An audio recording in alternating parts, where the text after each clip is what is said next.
yourself at least once in a day. Otherwise, you may miss meeting an excellent person in this world.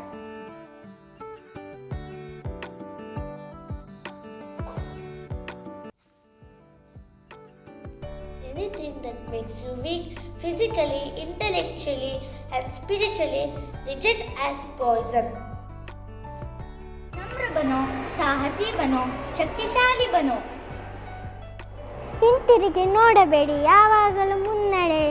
ಅನಂತ ಶಕ್ತಿ, ಅನಂತ ಉತ್ಸಾಹ, ಅನಂತ ಸಾಹಸ ಮತ್ತು ಅನಂತ ತಾಳ್ಮೆ ಇವುಗಳಿದ್ದರೆ ಮಾತ್ರ ಮಹಾ ಕಾರ್ಯಗಳನ್ನು ಸಾಧಿಸಲು ಸಾಧ್ಯ.